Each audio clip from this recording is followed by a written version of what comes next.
আসসালামু আলাইকুম প্রিয় দর্শক, কেমন আছেন? দেশ এবং দেশের বাইরে যে যেখান থেকে দেখছেন সবাইকে প্রীতি এবং শুভেচ্ছা জানাচ্ছি। দর্শক, অবস্থান করছি মিরপুর 1 নম্বর আজকের পেঁয়াজের পাইকারি বাজারে। দর্শক, এই পাইকারি বাজারে কেমন বেচা বিক্রি হচ্ছে তা আমি এই ভিডিও থেকে জানিয়ে দিব। দর্শক, সরাসরি আজকের বাজারে যে কিরকম বেচা বিক্রি হচ্ছে, আজকের বাজার কি পেঁয়াজের বাজার বাড়ছে, কিন্তু আজকের বাজারে পেঁয়াজের বাজার গেল এক সপ্তাহ ধরে কিন্তু আজকের পর্যন্ত কেজিতে 5 টাকা পরিবর্তন পেঁয়াজের বাজার। দর্শক, তবে আজকের বাজারে কত করে বেচা বিক্রি হচ্ছে তা জানিয়ে দিব। দর্শক, সঙ্গে থাকেন। আসসালামু আলাইকুম। ওয়ালাইকুম আসসালাম ওয়া রাহমাতুল্লাহ। কেমন আছেন? ভালো, আলহামদুলিল্লাহ। বেচা বিক্রি কেমন হচ্ছে? এই তো আজকে মোটামুটি ভালো। কালকে তো বেচাকেনা ছিল না একদম বৃষ্টির কারণে, আচ্ছা আচ্ছা আচ্ছা, কোনো লোকজন বাইরে হইতে পারে নাই। আজকে মোটামুটি বেচাকেনা শুরু হয়েছে। আমরা কোন জায়গায় আছি, কোন ঠিকানায় আছি, কোথায় কোন দোকানে আছি, এটা কোন জায়গা? এটা হচ্ছে সততা বাণিজ্যালয়, মিরপুরে 1। মিরপুরে 1 সততা বাণিজ্য হযরত শাহ আলী কলেজ মার্কেট। আচ্ছা আচ্ছা আচ্ছা, মিরপুরে 1। আমরা এখন অবস্থান করছি। হ্যাঁ, এখন অবস্থান করছি। আচ্ছা, আজকে পেঁয়াজের বাজার বাড়ছে না কমছে? বাড়ছে। পেঁয়াজের বাজার বাড়ছে। গত এক সপ্তাহ তুলনামূলক কেমন বাড়ছে? এক সপ্তাহ তুলনামূলক কেজিতে 5 টাকা বাড়ছে। কেজিতে 5 টাকা বাড়ছে। আচ্ছা আচ্ছা আচ্ছা আচ্ছা, বুঝতে পারছি। এই মাল আসে কোন সময় এগুলো? এগুলো রাত্রে আসে। রাত্রে আসে? এগুলো সব কিছু রাত্রে আসে? হ্যাঁ, রাত্রে আসে না, দিনের বেলা আসে না, রাত্রে আসে। যেরকম আজকে দিনের বেলা এখন হাট করতেছে বিভিন্ন জায়গা, বাংলাদেশের কৃষকের কাছ থেকে মাল কিনতেছে, এই মাল প্যাকেট করবে, ওই গাড়ি রাত্রে ঢুকে যাবে।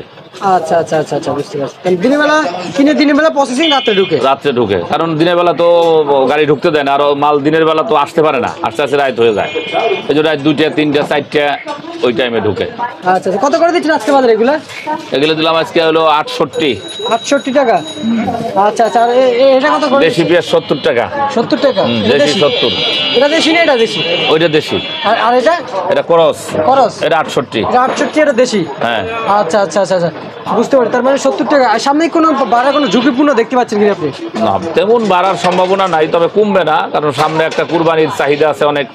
কুরবানি ঈদের মাস পয়লার বাজার আছে, কুরবানি ঈদের সবাই কেনাকাটা করবে, গরু খাবে, এই জন্য হয়তো বাজার কমবে না, তবে বাড়ার সম্ভাবনা দেখছি না। কারণ হলো পর্যাপ্ত পেঁয়াজ মানুষে নিয়ে রাখছে, এই একজন 1 মণ 2 মণ এরকম করে নিয়ে রেখে দিছে, বাইরে যাবে বিধায় ওই পিজি খাওয়া শুরু করবে, বাজারে বেচাকেনা একটু কম হবে আর কতদিন পরে। সবাই যে পিস কিনে নিয়ে রাখছে সারা বছর খাওয়ার জন্য, ওইগুলো তো খাওয়া শুরু করবে, তখন আমাদের একটু বেচাকেনা কম হবে। এই জন্য পিজের চাহিদা একটু কম থাকবে, বাজার বাড়ার সম্ভাবনা তেমন একটা নাই। আচ্ছা আচ্ছা আচ্ছা আচ্ছা, বুঝতে পারছি। আপনি এলসি নিয়ে এখন বর্তমানে কি আওয়াজ পাচ্ছেন? এলসি কাজ হবে না, কারণ এলসি বহুতবার আইছে। এলসি দেখা গেছে যে এলসি আমাদের দেশি পেঁয়াজের চাইতে এলসির দাম বেশি। কারণ এলসির দাম যদি বেশি হয়, কখনো এলসি দেশি পেঁয়াজের চাইতে বেশি দাম দিয়ে খাবে না। এলসি আমাদের দেশের পেঁয়াজের চাইতে কত কেজি 10-20 টাকা কম হইতে হবে, তাহলে সে এলসি খাবে পাবলিক। কারণ এলসি মালের মানটা তো আমাদের মালের মানের মতো না, আমাদের মালের মানের চাইতে এলসির মানটা নিয়ম বা খারাপ।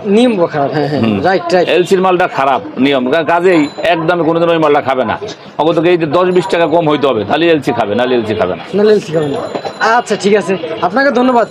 সুপ্রিয় দর্শক, এ ছিল আমার আজকের কাকার কেমন বেচা বিক্রি করতেছে আর কিরকম বাজার দর সম্পর্কে জানে শুনে অবশ্যই আপনাদের মাঝে বলে দিয়েছি। দর্শক, ছিলাম আজকের পেঁয়াজের বাজার দর আপডেট। দর্শক।